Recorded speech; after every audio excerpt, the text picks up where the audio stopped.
대한 마지막 시간입니다. 하나님의 임재를 경험한 사람들 엘리야의 마지막 시간인데요.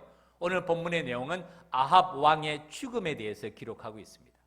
아합은 북이스라엘의 7번째 왕이었고 그가 왕으로 재임한 기간은 장장 22년을 통치했습니다. 아합은 세상적인 관점에서 보면 유능한 왕이었어요. 이스라엘을 정치, 경제, 군사, 외교적으로 전성기를 이루게 만들었습니다. 어떤 역사학자는 아합의 시대를 마치 솔로몬의 시대에 비유하기도 합니다. 고대 기록에 의하면 아시리아가 이스라엘을 침략하지 못했던 이유 중에 하나가 아합이라는 강력한 왕이 있었기 때문이다라는 고대의 기록도 지금도 남아있는 것을 발견합니다. 그러나 아합은 완전히 하나님을 떠난 왕이었어요. 그 아내 이세벨과 함께, 부부가 함께 엘리야를 철저하게 핍박하고 박해하면서 하나님께 불순종의 길을 걸어갔던 사람이 아합이었고 이세벨이었습니다. 그래서 이 시대는 하나님 앞에서 범죄하는 그 차원의 정도가 이전 시대와 급을 달리했다, 차원을 달리했다고 성경은 기록하고 있습니다. 오늘 본문 열왕기상 22장은 열왕기상의 마지막 본문임과 동시에 말씀드린 대로 아합의 죽음을 기록하고 있는데, 이 아합의 죽음이 어떻게 시작이 되냐면은 아합이 길르앗 라못이라는 영토를 도로 찾기를 원합니다. 이 길르앗 라못은 원래 이스라엘 영토였어요. 그래서 아합 왕이 돌려주기로 했는데 3년이 지나도 돌려주지 않았습니다. 그래서 아합은 남유다 왕인 여호사밧과 연합해서 이 아람을 공격해서 길르앗 라못을 다시 돌려받고자 합니다. 한번 지도를 보여주시죠. 이스라엘 왕 아합이 사마리아가 수도입니다. 남유다 여호사밧 왕은 예루살렘이 수도인데 그 건너편 사해와 갈릴리를 잇는 건너편에 길르앗 라못이 지역이 있죠. 원래 이것도 이 동편이잖아요. 이스라엘 땅이었습니다. 그런데 이 길르앗 라못은 군사적인 요충지였습니다. 전략적으로도 중요했고, 두 번째는 물이 많은 지역이었어요. 골짜기마다 물이 흐르고, 그리고 물이 있다 보니까 비옥한 토지였습니다. 포도와 올리브가 잘 자라는 그런 비옥한 토지였는데, 이 아랍 왕이 돌려주기로 했음에도 불구하고 돌려주지 않자 아합 왕은 그를 공격하며 전쟁을 시작합니다. 이 오늘 본문 22장의 앞부분이 바로 이 이야기로 가득 차 있습니다. 22장 5절 6절에서 이 이야기가 나옵니다. 먼저 아합이 남유다 왕에게 전쟁에 같이 참여할 것을 권하고 난 다음에 이 여호사밧 왕은 먼저 하나님의 뜻을 묻습니다. 다윗 때부터 다윗은 골리앗과 싸우면서 뭐라고 말합니까? 너는 칼과 창과 단창으로 나오거니와 나는 네가 모욕하는 만군의 여호와의 이름으로 나아가노라 라고 말하면서 다윗은 이 전쟁은 여호와께 속한 것이라, 사실은 이것이 이스라엘의 전통이 됩니다. 전쟁 때마다 하나님의 뜻이 무엇인지를 묻는 것이 필요하고 꼭 해야 되는 일이었어요. 남유다왕 여호사밧은 먼저 하나님께 물어보자라고 얘기하는 것이 5절입니다. 여호사밧이 또 이스라엘 왕에게 이르되 아합입니다. 청하건대 먼저 여호와의 말씀이었다 하신지 물어보소서. 그랬더니 아합이 하나님의 뜻을 묻는 선지자들을 몇 명을 데리고 오냐면은 400명을 데리고 와요. 이스라엘 왕이 이 선지자 400명을 모으고 그들에게 이르되 물어봅니다. 내가 길르앗 라못에 가서 싸우랴 말랴 어떻게 됩니까? 라고 물어보니까 그들이 이르되 올라가소서, 전쟁하라는 말입니다. 주께서 그 성읍을 왕의 손에 넘기시리다. 이 말을 듣고 여호사밧은, 남유다 왕 여호사밧은 좀 미심쩍어합니다. 하나님의 뜻을 물을 사람들이 이 사람밖에 없습니까? 라고 질문을 하는데 한 사람이 더 있다고 말해요. 그 사람이 미가야 선지자입니다. 22장 14절 미가야 선지자의 말이 기록이 되어 있습니다. 열왕기상 24장 14절 같이 한번 읽어봅시다. 시작. 미가야가 이르되 여호와께서 살아계심을 두고 맹세하노니 여호와께서 내게 말씀하시는 것 곧 그것을 내가 말하리라 하고. 이 화면 좀 그대로 두세요. 선지자는 이래야 되지 않습니까? 하나님의 선지자가 사람에게 듣기 좋은 말을 해야 됩니까? 하나님의 말씀을 전해야 됩니까? 당연히 하나님의 말씀을 전해야 되지 않습니까? 이것이 선지자의 바른 태도 아닌가요? 지금 미가야 선지자가 말씀하는 이 태도가 틀린 것입니까? 바릅니까? 당연히 바른 태도입니다. 그리고 미가야 선지자는 여호와께서 살아계심을 두고 맹세합니다. 여호와께서 내게 말씀하시는 것만 말씀하겠습니다. 그리고 아합이 전쟁에서 돌아오지 못할 것이라고 얘기합니다. 400명의 선지자는 올라가서 싸우라고 얘기했어요.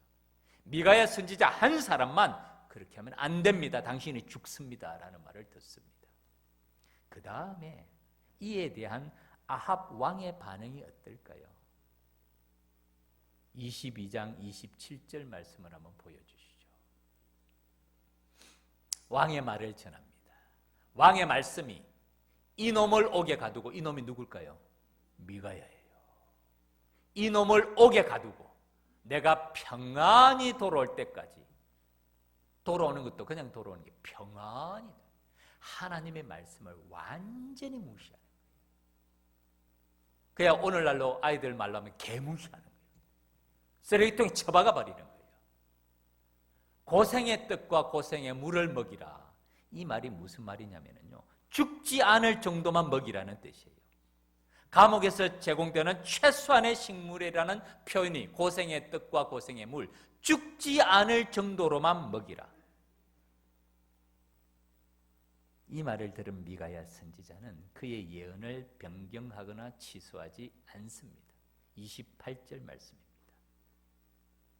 같이 한번 읽읍시다. 시작. 미가야가 이르되 왕이 참으로 평안히 돌아오시게 될진데 여호와께서 나를 통하여 말씀하시지 아니하셨으리이다. 또 이르되 너희 백성들아 다 들을지어다 하니라. 아멘. 왕이 만약에 평안히 돌아오실 거라면 하나님께서 나에게 그런 말씀을 주지 않았을 것입니다 라는 뜻이에요. 그러면 나에게 그런 말씀을 주셨으면 왕이 결코 평안히 돌아오지 못합니다 라는 말을 미가야 선지자는 끝까지 아합에게 전합니다. 참 여기서 미가야 선지자의 태도와 아합의 태도와 또 이 400명의 선지자의 태도의 모습을 보지 않습니까?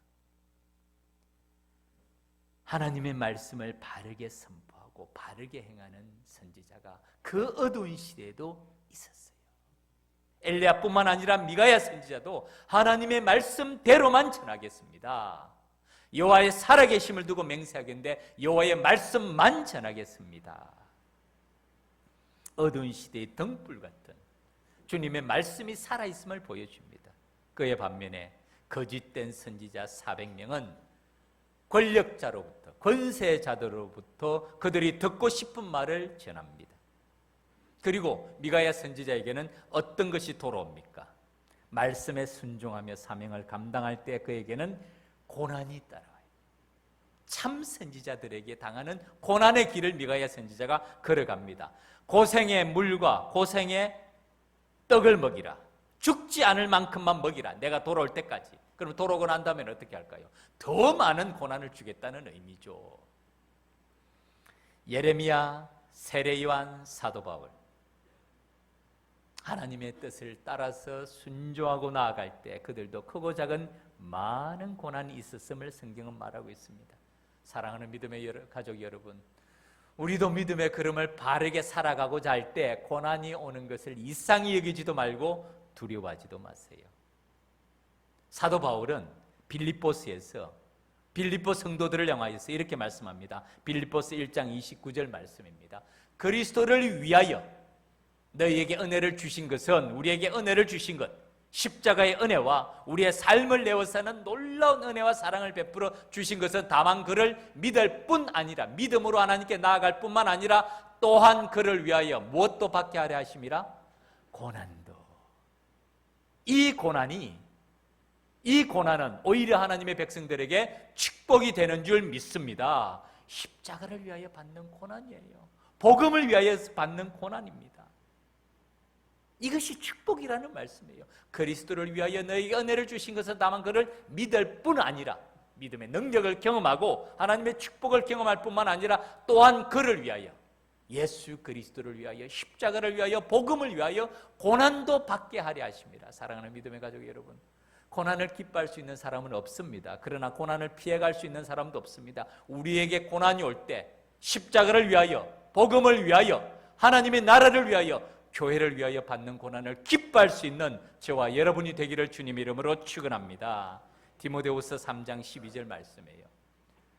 무릇 그리스도 예수 안에서 경건하게 살고자 하는 자는, 어떤 삶이 경건합니까? 하나님의 말씀대로 순종하면서 나아가고자 하는 자는 박해를 받으리라. 이게 세상이에요. 하나님의 말씀대로 살고자 하는 것을 박수를 쳐주고 칭찬하는 것이 세상이 아니라, 그리스도 예수 안에서 경건하게 살고자 하는 자는 핍박하고 박해하는 것이 세상의 삶이라는 것을 말씀합니다.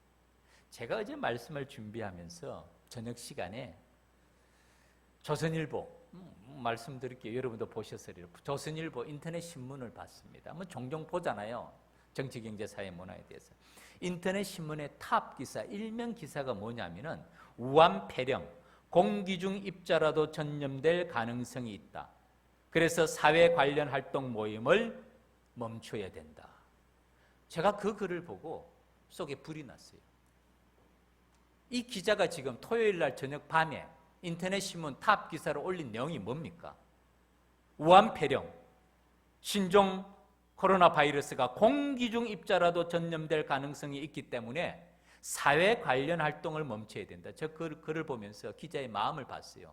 종교 관련 활동을 멈춰야 된다라고 쓰고 싶었는데 차마 그렇게는 쓰지 못한 것 같더라고요. 사회 관련 활동을 멈춰야, 토요일 날 저녁에 주일날 예배드리는 많은 사람들이 볼 텐데 뭘 얘기하고자 합니까? 그러면 사회 관련 활동을 멈추면 주일 지나고 월요일 날 되면 모든 회사가 다 문 닫아야 되나요? 대한민국 정부가 문 닫습니까? 공무원들 다 문 닫아야 되고 그래야 되죠. 사회 관련 활동을 멈춰야 된다면. 여러분, 우리가 사는 시대가 이런 시대예요. 결코 우리 신앙에, 우리 교회에 호의적이지 않습니다.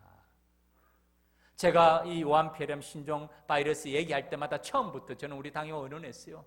마스크 쓰고 손 세척하고 조심해야 된다고. 조심하는 것은 필요합니다. 적극적이고 철저하게 예방을 해야 됩니다. 그러나 지나치게 두려워할 필요는 없어요. 우한폐렴이 무서워서 예배를 못 드립니까? 정말 극단적인 상황으로 확진자가 생긴다면 예방을 해야 되겠지만 그렇지 않은 이상에는, 과거 우리 믿음의 선조들은 어떻게 예배드렸나요? 여러분, 전쟁 중에도 예배드렸어요. 전쟁 중에도 예배를 드렸습니다. 순교의 각오가 뭡니까? 예배드리는 일에 조심하고 예방을 해야 되지만은 이것을 예배를 멈출 만한 일입니까? 우리가 사는 시대가 이렇습니다. 교회 안팎으로 이 시대가 호의적이지 않아요. 특별히 우리 한국 사회가 좀 많이 변했어요. 교묘하게 변했어요. 인권, 차별 금지 이러면서 교묘하게 신앙을 업어갑니다. 참 그거 보면 정치, 경제, 사회, 문화가 우리와 무관한 게 아니에요. 우리가 경각심을 가지고 있어야 돼요. 파수꾼이 돼야 돼요. 한 사람의 영향이 큽니다. 바른 믿음의 걸음을 걸어가는, 우리가 바른 신앙생활을 하기 위해서 우리의 경제적인, 정치적인, 이 사회적인 이 환경과 여건이 어떠해야 되는지에 대한 통찰력이 필요하다는 것을 제가 어제 저녁에 그 기사를 보면서 속이 끓더라고요. 미가야 선지자의 태도, 하나님의 살아계심을 두고 맹세한다. 하나님께서 말씀하신 건 만천하겠다. 여기에 대한 아합의 태도는 정반대입니다. 정반대. 이놈을 옥에 가두고 선지자에 대한 최소한의 예의나 존경심이 없어요. 이놈을 옥에 가두고가 무슨 말입니까? 이것이 아합의 마음의 중심을 보여줍니다. 하나님을 경외함이 전혀 없는 것이에요. 자신의 생각과 뜻에 맞지 아니하면 선지자에게 대한 태도도 막말을 서슴지 않습니다. 하나님의 선지자에 대한 막말을 서슴지 않는 사람이 그 마음에 하나님에 대한 경외심이 있겠습니까?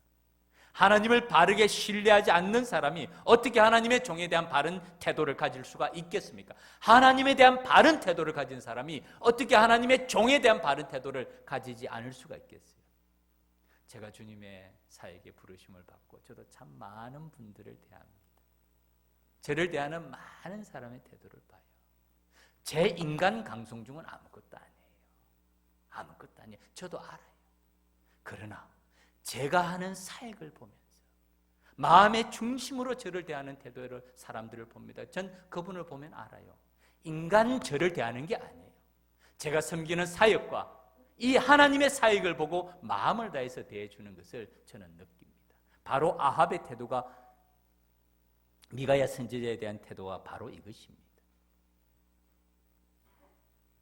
그 다음에 아합이 어떻게 합니까? 아합은 하나님의 경고의 말씀을 코두섬칩니다. 코두섬쳐요. 귓등으로도 듣지 않아요. 그리고 자신의 계략으로 하나님의 뜻을 이기고자 합니다. 그 말이 30절입니다. 이스라엘 왕이 여호사밧에게 이르되 나는 변장하고 전쟁터로 들어가려 하노니. 왜 변장할까요? 눈에 안 띄려고. 그런데 이 아합이 강조한 것이 남유다 왕에게는 옷을 입고 가라고 말해요. 당신은 왕복을 입으소서. 다른 사람은 타겟이 되게 하고 자기는 변장합니다. 이 변장이라는 말에 두 번이나 등장합니다. 이스라엘 왕이 변장하고 전쟁터로 들어가니라. 그 많은 군사가 있는데 왕이 변장하고 들어가면 왕인 줄을 알 수 있겠습니까? 없겠습니까? 모르죠. 그런데 아람 왕은 그의 지휘관들에게 일종의 특별 명령을 내려요. 지휘관 32명에게 다른 어떤 사람도 따라가지 말고 오직 이스라엘 왕과만 싸우라고 얘기합니다. 완전히 목표를 정해놓고 그 사람만 집중 공격을 하라는 거예요. 사실은 이것 보면 아합이 꾀가 많은 사람이에요. 미리 알고 자기는 일반 병사로 변장하고 남유다 왕만 왕복을 입혀놓습니다. 아람의 지휘관들이 왕복을 입은 사람을 보니까 한 사람이 있어요. 그 사람을 공격하는데 보니까 그 사람은 아합이 아니고 유다 왕 여호사밧이었습니다. 그래서 여호사밧이 뭐라고 말하냐 하면은 병거의 지휘관들이, 아람의 지휘관들입니다. 여호사밧을 보고 그들이 이르되 이가 틀림없이 이스라엘 왕이라고 생각하면서 공격을 하는데 여호사밧이 소리를 지릅니다. 뭐라고 소리를 질렀을까요? 나는 아니라고 소리를 질렀을게요. 나는 유다 왕이지 이스라엘 왕이 아니다라고 소리를 듣고 이 공격하는 사람들의 공격을 멈춥니다. 병거의 지휘관들이 그가 이스라엘 왕이 아님을 보고 쫓기를 거치고 돌이켰더라. 아합이 아니네, 북이스라엘 왕이 아니네, 그럼 우리 목표가 아니네라고 공격을 중단한 거예요. 그러면 여기서 전쟁이 끝나야 되는데 그 다음의 말씀입니다. 34절을 한번 보여주시죠. 34절 이 말씀 같이 한번 읽어봅시다. 시작. 한 사람이 무심코 활을 당겨 이스라엘 왕의 갑옷 솔기를 마친지라. 왕이 그 번금 오는 자에게 이르되 내가 부상하였으니 내 손을 돌려 내가 전쟁터에서 나가게 하라 하였으나. 아멘. 한 사람이, 이름 없는 한 병사입니다. 무심코. 이 말은요, 되는 대로, 마구잡이로, 닥치는 대로. 우리 영어로 하면 청년들이 알죠. 랜덤이에요, 랜덤. 어떤 특정한 계획이 있는 것이 아니라 그냥 무작위로 뽑은 것을 말해요. 무심코, 되는 대로, 마구잡이로, 닥치는 대로 겨냥하지 아니하고 그냥 화살을 쏘았는데 이 중에 하나가 우연이라는 뜻이에요. 우연히 아합의 갑옷에 솔기를 마친지라. 우리는 오늘날 갑옷을 안 입으니까 솔기라는 단어를 잘 모르죠. 한번 그림을 보여주시죠. 이 솔기가 뭐냐면은 이것이 이제 그림으로 그린 아합의 전쟁의 모습인데 갑옷을 입고 있습니다. 그런데 이 갑옷이 통으로 짜면 이 사람이 움직일 수가 없지 않습니까? 그래서 갑옷을 몇 겹으로 이렇게 작은 부분으로 나눠서 연결시켜 놓는데 솔기라는 것은 갑옷을 뚫고 지나가는 것이 아니라 갑옷과 갑옷 사이에 연결된 부분을 말해요. 이곳에 화살이 맞은 겁니다. 갑옷을 연결한 부분, 그 부분을 솔기라고 말하는데 그 부분에 화살이 박힌 거예요. 그래서 아합이 전쟁터에서 빠져나가고자 하는데 이날의 전쟁이 맹렬합니다. 왕이 병거 가운데서 후퇴를 할 수가 없는 거예요. 나갈 수가 없는 거예요. 그래서 시간이 지체되면서 피가 점점 출혈이 많아지고 나중에는 출혈로 인하여서 아합은 죽습니다. 이 전쟁 가운데 아합은 결국 죽어요. 그리고 아합이 죽고 난 다음에 그의 시체를 사마리아에 이르러, 사마리아가 북이스라엘의 수도입니다. 왕을 사마리아에 시내에서 장사를 하고 난 다음에 그 병거를 어디서 씻느냐면은 사마리아 못에서 씻어야죠.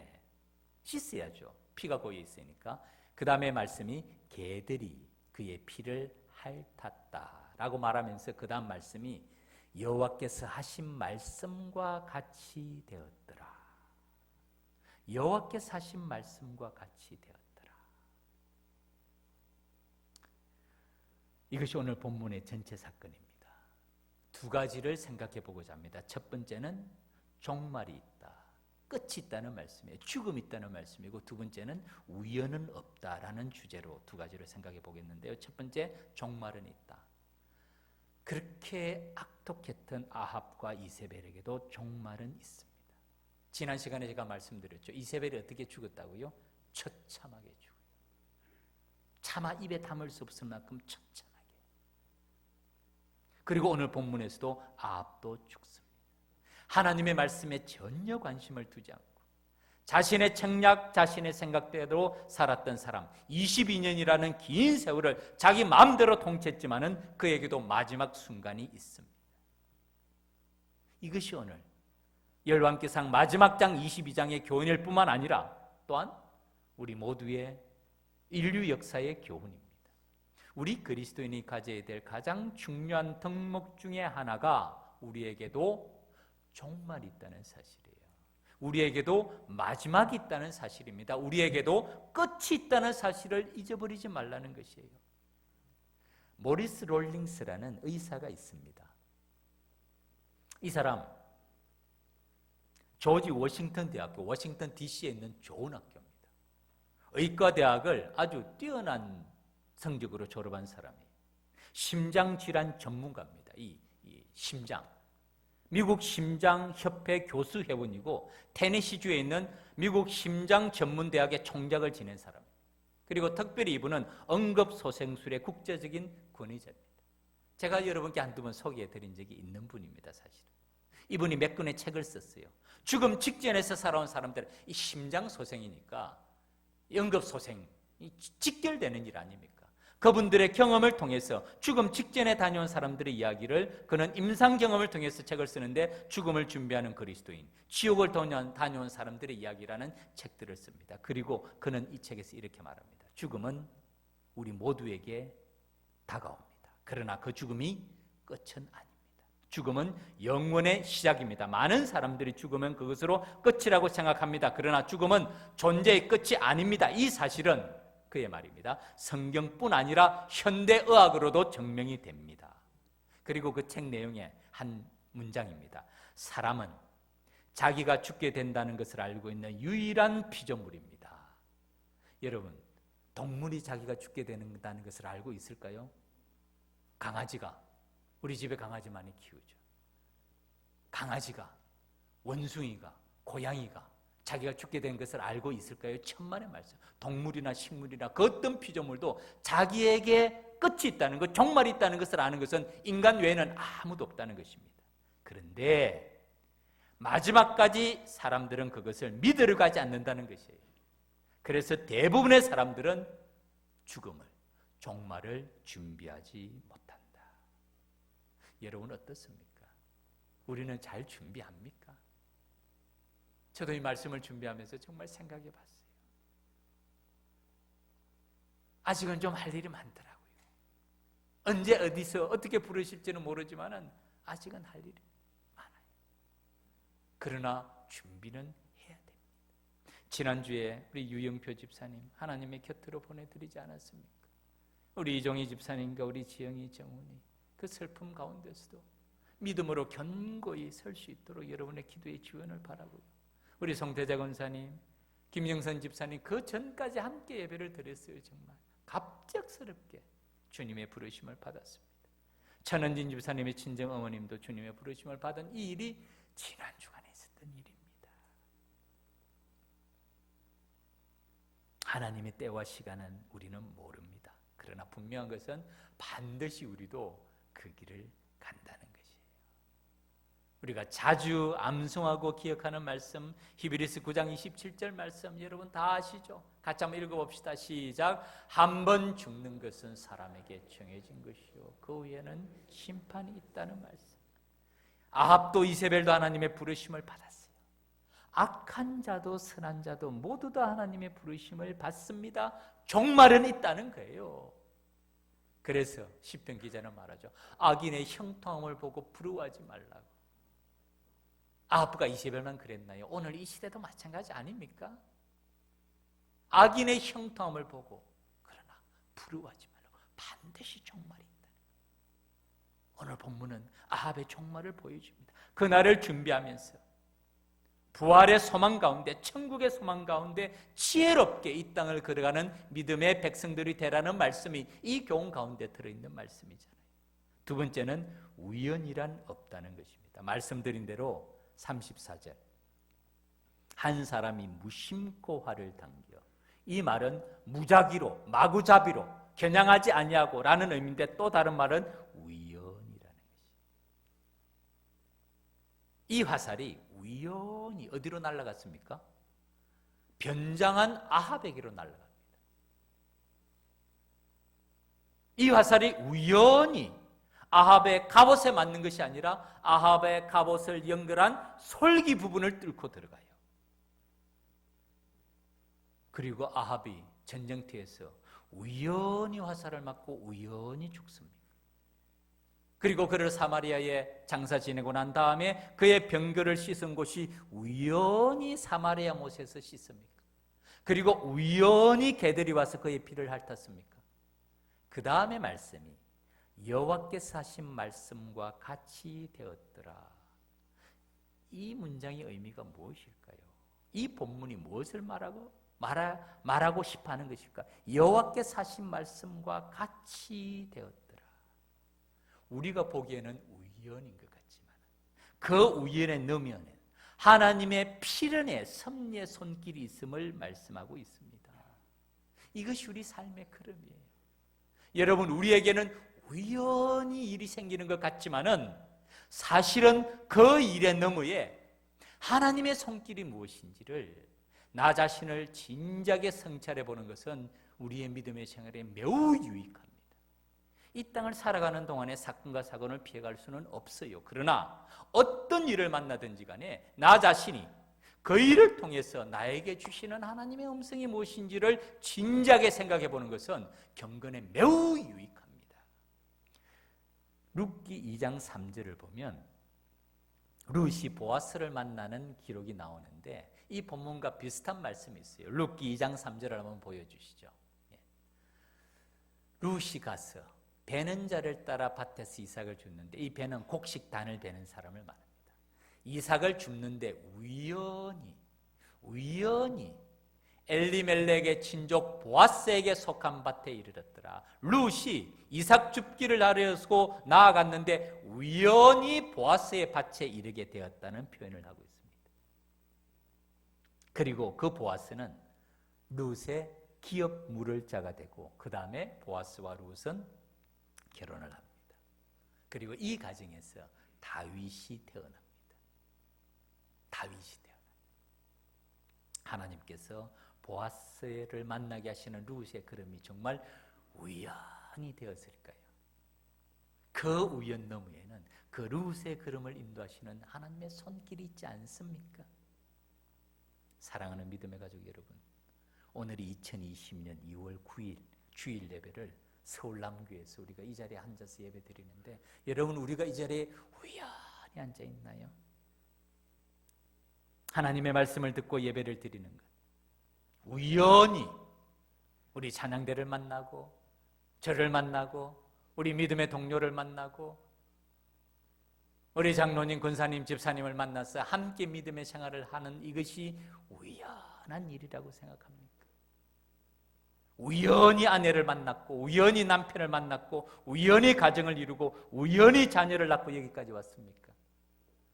어느 한 목사님이 자기의 경험을 얘기하더라고요.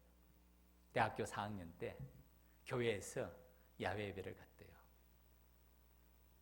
대학부에서 같이 간 것이죠. 청년부에서 식사를 하는데 둥글게 앉아서 식사를 하는데 자기 건너편에 한 여학생이 앉아 있는 것이에요. 남학생이 여학생 같이 앉아서 대화를 하다가 이 대화를 하는데 전혀 그전에는 몰랐대요. 대화를 하다가 참 서로 대화가 잘 통했다. 돌아오는 전철길에도 계속 전철 안에서 서로 대화를 하다가 나중에 결국 그분이 자기의 아내가 되었습니다. 그분과의 처음 만남이 우연히 만난 것 같지만은 그 가운데는 하나님의 섭리하심과 인도하심이 있었던 것이 아닙니까? 라는 것이죠. 사랑하는 믿음의 가족 여러분, 우리를 향한 하나님의 계획과 목적과 뜻이 있는 줄 믿습니다. 이 자리에 우연히 앉아 있는 게 아니에요. 우리의 가정, 우리의 남편, 우리의 아내, 우리의 자녀를 우연히 만난 것은 아닙니다. 우리가 보기에는 우연인 것 같지만 그 너머에는 하나님의 섭리의 손길이 있다는 것, 이것을 바라보는 것이 믿음의 눈이고 이 인도하심을 깨닫는 것이 믿음의 손길입니다. 바라기는 우리 믿음의 가족들이 삶의 걸음 가운데서 이런 하나님의 손길을 바라보고 하나님의 계획에 쓰임받는 우리 모든 믿음의 백성들이 되기를 바랍니다. 말씀을 맺겠습니다. 시편 말씀을 제가 소개해 드릴게요. 시편 119편 1절부터 4절까지 말씀인데 참 가슴에 와 닿는 말씀이에요. 우리 다 같이 한번 읽어봅시다. 1절부터 4절까지 같이 읽겠습니다. 시작. 여호와여, 주께서 나를 살펴보셨으므로 나를 아시나이다. 주께서 내가 앉고 일어섬을 아시고 멀리서도 나의 생각을 밝히 아시오며 나의 모든 길과 내가 눕는 것을 살펴보셨으므로 나의 모든 행위를 익히 아시오니 여호와여, 내 혀의 말을 알지 못하시는 것이 하나도 없으시니이다. 아멘. 참 대단한 말씀이죠. 하나님이 어떤 분인가? 여호와여, 주께서 나를 살펴보셨습니다. 그래서 나를 아십니다. 나를 나보다 더 잘 아십니다라는 뜻입니다. 주께서 내가 앉고 일어섬을 아시고 나의 모든 행동을 아신다는 것이죠. 멀리서도 나의 생각을 밝히 아시오며 내 속에 있는 생각도 주님께서는 밝히 아십니다. 나의 모든 길과 내 모든 계획을 말합니다. 내가 눕는 것을 살펴보셨으므로 나의 모든 행위를 익히 아시오니 여호와여, 내 혀의 말을 알지 못하시는 것이 하나도 없으시니이다. 이 하나님의 어떤 분인가에 대한 마음의 진지한 고백이 있지 않습니까? 이 시가 누구 시 같습니까? 다윗이에요. 다윗이에요. 다윗의 마음의 중심을 보여줍니다. 다윗은 하나님을 어떤 분으로 알았는가? 다윗은 하나님을 어떤 마음으로 신뢰했는지를 이 시편을 보면 정말 알 수 있어요. 이에 반해서 아합과 이세벨, 그들의 마음의 중심은 어땠습니까? 전혀 달랐죠. 전혀 달랐죠. 이런 마음의 중심을 가지고 있는 다윗을 향해서 하나님은 그는 내 마음에 합한 자라. 그는 내 마음에 합한 자라. 우리아의 아내 밧세바 사건 외에는 하나님을 근심되게 한 적이 다윗은 없었어요. 이런 마음의 중심을 가지고 있었기 때문입니다. 아합과 이세벨, 자신의 생각과 힘으로 하나님을 철저하게 무시하면서 살아간 사람들이었습니다. 그들의 마지막이 어떻게 되었다고요? 여호와께서 하신 말씀과 같이 되었더라. 역사의 주관자이신 하나님께서 하나님의 때와 하나님의 시간이 되면 개입하시는 것이죠. 그리고 아합의 삶도 이세벨의 삶도 영원하지가 않습니다. 반드시 하나님께서는 그 삶을 결산하시고 그 삶의 종말을 준비해 놓으셨다는 것입니다. 우리의 삶도 마찬가지입니다. 오늘 하나님께서 우리를 이 시대에 주님의 자녀로, 주님의 백성으로 부르셨잖아요. 제가 요즘 생각하는 말씀 중에 이 내용이 있습니다.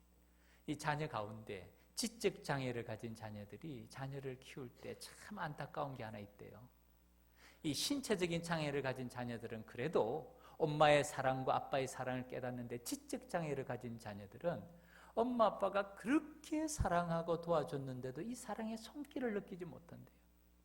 엄마 아빠의 아픔 가운데 큰 아픔이 이 엄마 아빠의 사랑의 손길을 전혀 깨닫지 못하는 이 자녀를 보면 그렇게 마음에 아픔이 있을 수가 없다는 글을 보면서 그분이 무슨 말을 하냐면은 우리를 향한 하나님의 사랑이 이와 같지 않을까라는 생각을 하는 거예요. 마치 우리가 지적 장애가 있는 것처럼 정말 하나님의 사랑과 은혜가 한없이 부어지는데 이 하나님의 은혜와 사랑에 대해서는 무관심한 거예요. 냉담한 거예요. 깨닫지도 못하는 거예요. 알지도 못하는 거예요. 하나님의 마음이 어떻겠어요? 하나님의 마음이 어떻겠어요? 십자가 위에서 우리를 향한 보신과 하나님의 사랑, 우리의 삶을 에워싸는 그 하나님의 은혜가 어떠한 것을 전혀 못 느끼는 하나님의 백성들을 보면 하나님의 마음이 어떻겠나는 그 글이 제 가슴에 늘 남아있습니다. 사랑하는 믿음의 가족 여러분, 하나님 앞에서 진실하고 성실하고 바르게 살아가고, 우리도 종말이 있어요. 우리 삶에도 우연이 없습니다. 하나님의 뜻과 계획과 목적을 이루는 데 쓰임받는 선한 일꾼이 되어서 하나님 앞에 섰을 때 하나님을 기쁘시게 하는 아름다운 열매, 성령의 열매, 많은 열매를 맺는 믿음의 가족들이 되기를 주님 이름으로 축원합니다. 기도드리겠습니다.